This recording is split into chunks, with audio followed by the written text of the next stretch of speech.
Today, I'm helping a friend restore old furniture for the very first time, and she showed up with a mid-century modern classic, an iconic set of Acclaim tables, but with significant water damage. There's the coffee table, plus 2 matching step tables, all picked up for just $200. Plus, I've added a bonus piece you haven't seen yet. If you've been around the channel for a while, chances are you've seen this dovetailed style before, but this project comes with a unique twist I think you'll really enjoy. So if you've ever thought about refinishing furniture, but felt too intimidated to start, this one's for you. My name is Barry, and it's good to be with you again. Let's take a closer look at these pieces together.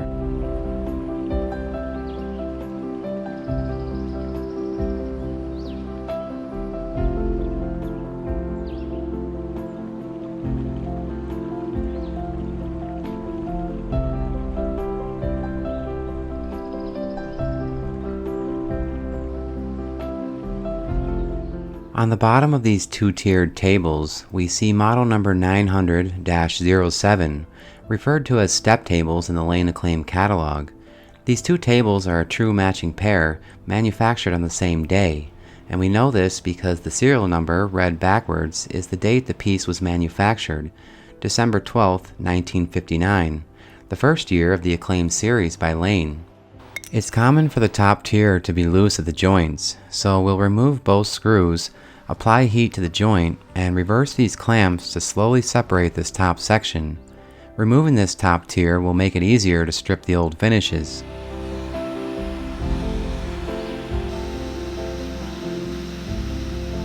These top pieces were aligned with dowels and often glued from the factory, so applying heat should soften any remaining glue and prevent pulling up the thin veneer beneath, which has happened before.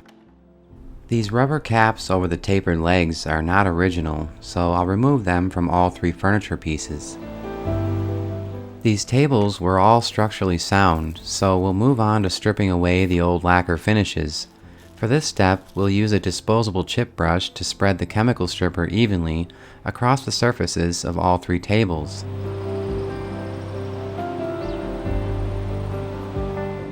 Because these pieces are solid, sturdy, and mostly intact, it's probably more accurate to consider this a refinishing project and not a restoration project. On camera, it appears as though I'm doing all the work, but as we work through all these steps, it's important to note that throughout this process, she did the majority of the work herself for the very first time. She works in healthcare, but she's taken on plenty of DIY projects in her own home. This, however, was her first time completely refinishing old furniture. When she told me she planned to keep this set in her own home, I realized we weren't just restoring furniture, we were building a memory, which adds a layer of sentimental value to these iconic pieces. We know this coffee table with the bottom drawer is model number 90061, a version of the cocktail table. This one was manufactured March 10th of 1967. This is where we see the most water damage that needs to be addressed. If possible, we'd like to keep the original finishes on all the legs and stretchers, so all of these pieces will first be wiped down with a damp dishcloth and dish detergent. Following this step, everything should then be wiped down with just water and a damp cloth. This water will also help raise the grain and open up the fibers of the wood, making it easier to remove the deep stains. This is part of the old Lane Furniture Factory in Alta Vista, Virginia. The Lane Acclaim line in the 1960s was marketed as modern, affordable furniture for the middle class. Millions of these pieces were manufactured and aren't often difficult to find to this day.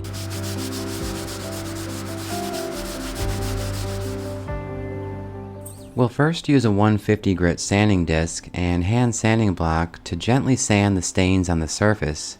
This should require little to no pressure.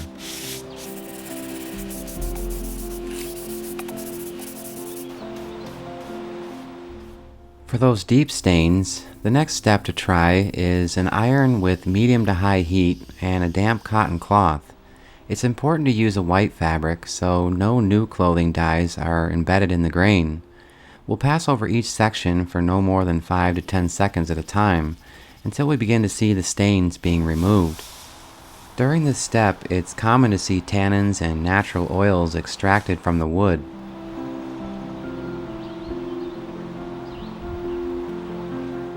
The ironing helped, but this is a deep stain, so she's going to try brushing on some oxalic acid mixed in warm water to see if that works better. A tablespoon should be fine, so long as it dissolves completely in the water. She proceeded to brush on the oxalic acid with a disposable brush across the entire tabletop, and once dry, wiped it off with a damp cloth. After gently sanding with a 150 grit sanding disc, most of the stain was completely removed. This is a small snack table from the Acclaim line, and I've used it many times to compare finish choices. She's decided that she wants something close to a factory finish, which offered a subtle contrast between the solid ash border and the darker walnut veneer inlay. Here's an example of just how thin that veneer inlay actually is.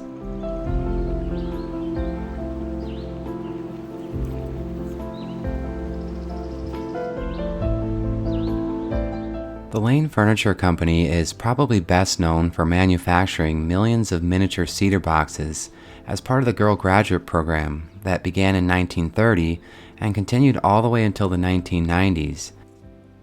That story, as well as my visit to the old Lane factory in Virginia, can be found in episode 72. To avoid sanding through the veneer with a power sander, we've decided to sand these pieces entirely by hand.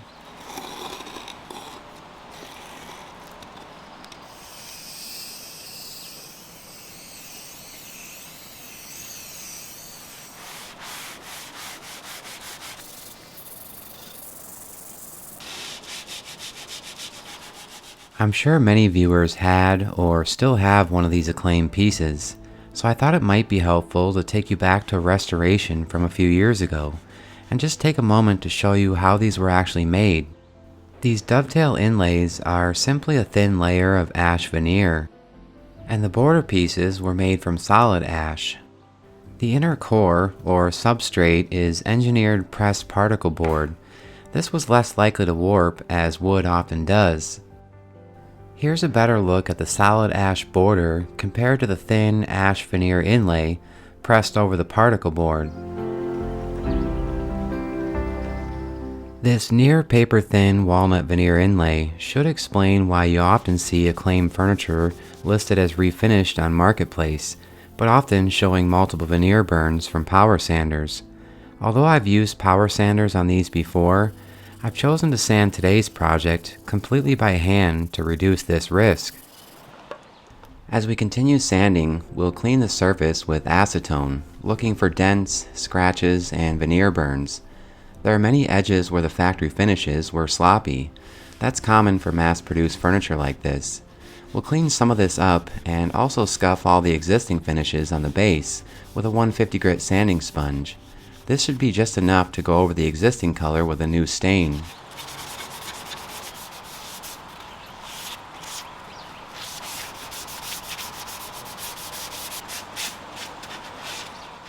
Applying a penetrating stain with a foam brush isn't necessary for a piece like this, and was not done this way in the factory. You could skip right to applying a coat of thin, clear sealer, then build up coats of color with toner lacquer. I think by first adding a base coat of light walnut stain, we actually enhance the beautiful natural grain patterns in this wood. Although we will add some color when spraying with lacquer, building up too many coats of artificial color will only mask some of the natural beauty.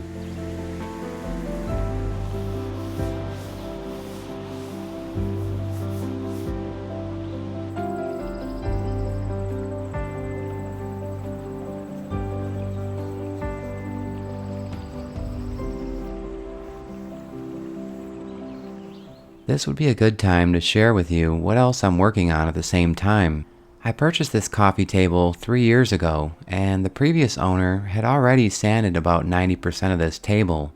Style number 900-09, the bench cocktail table, an extended version of the one we're currently working on.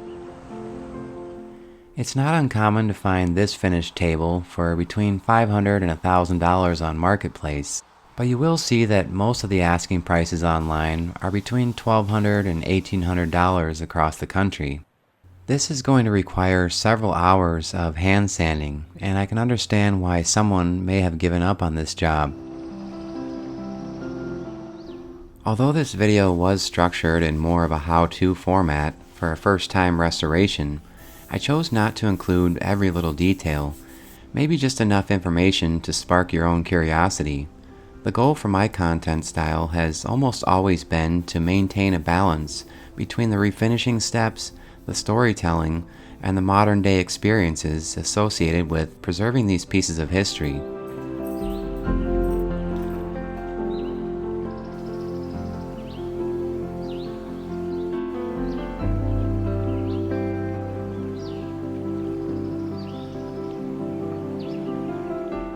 When applying an oil-based penetrating stain with a foam brush, it's important to apply it to each section quickly, then wipe it back immediately with a shop rag.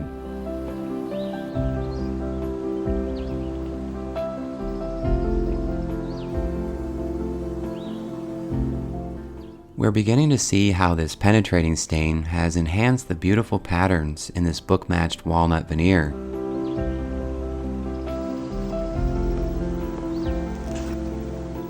Although this extended coffee table was already about 90% sanded, it still took about 3 hours to finish sanding the old finishes with these hand sanding tools.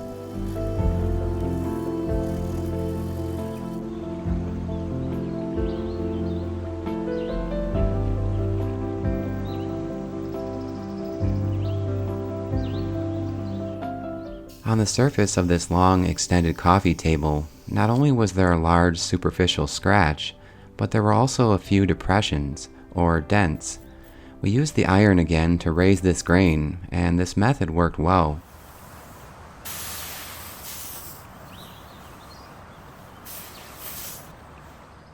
Now that the stain is dried overnight, we can begin spraying the finishes with a basic HVLP sprayer.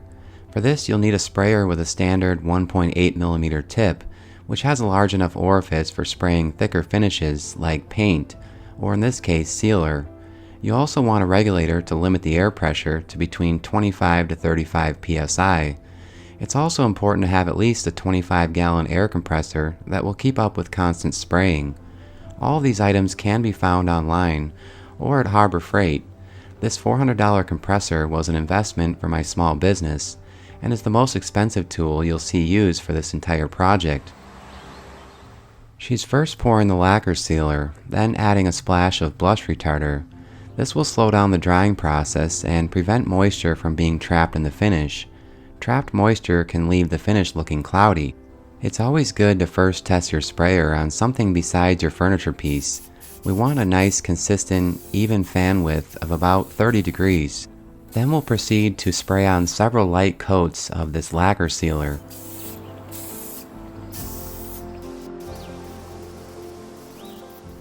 This 220-page furniture refinishing book, Revive and Refine, was written by a friend of mine, Aaron Moore. He's been refinishing furniture professionally for more than 20 years, and this book is where I learned most of these refinishing techniques shown in today's video. I'll link this in the video description if you're interested. As a beginner, it's probably most intimidating to spray the largest surface area of this coffee table, but she took her time, and I think she did a great job. The sealer usually dries within 10 to 15 minutes, and it's always tempting to want to remove foreign objects, but it's best to let everything dry first. In between coats, we'll sand gently with a 320 grit sponge, then clean the surface with wax wash remover and a cotton rag.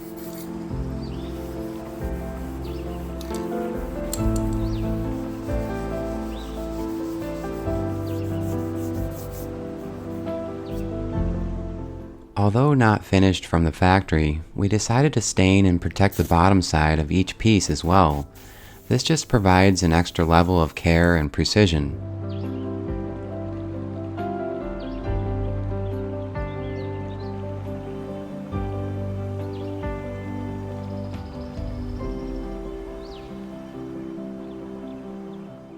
It wasn't until I had stained the large coffee table that I noticed a piece of veneer missing.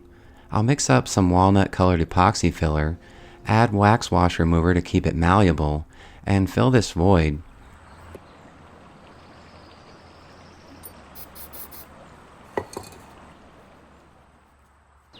Unfortunately, the camera was pointing towards the ground for this application.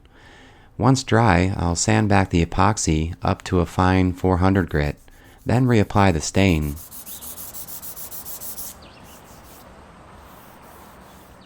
Some people prefer a stark contrast between the ash dovetails and the walnut inlay, while others like a subtle contrast much closer to the original factory finish. You'll see both options in this video. She chose a subtle contrast, so we'll add medium brown walnut dye stain to the lacquer finish.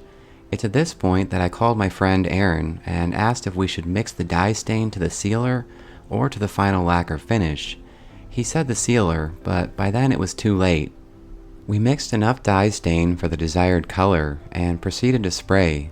We wanted a matte finish, but during this project learned that the matte finish from Mohawk is similar to a satin finish you might find in the big box stores. A flat finish by Mohawk will certainly cut down the sheen next time. It's okay though, we just continued spraying on light coats of toner lacquer until we were satisfied with the color.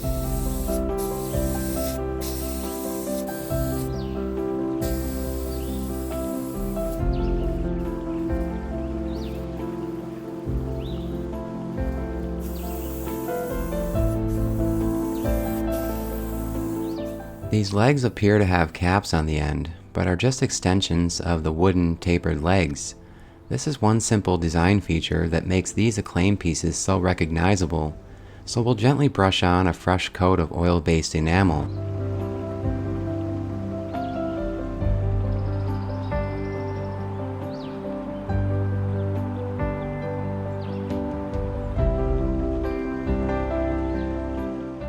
Before we spray on the last coat of Finisher's Choice clear lacquer, we'll gently sand the surface with fine 400 grit sandpaper.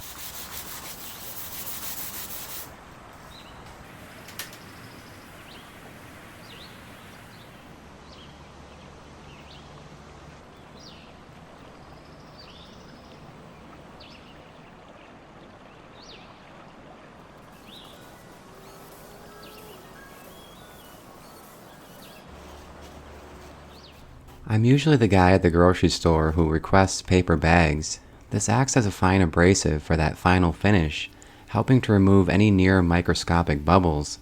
It's a trick that's been around for a long time and leaves the surface as smooth as glass. We don't want to be overly aggressive securing these top sections back to the table, so we'll just add wood glue to the dowels. This, along with the factory screw, should be enough to secure this appropriately.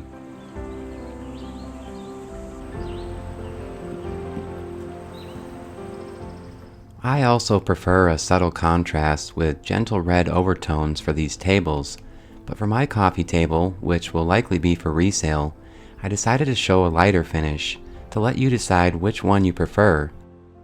And with that, our work is almost done here, and as we share with you the reveal, I'd like to leave you with some final thoughts.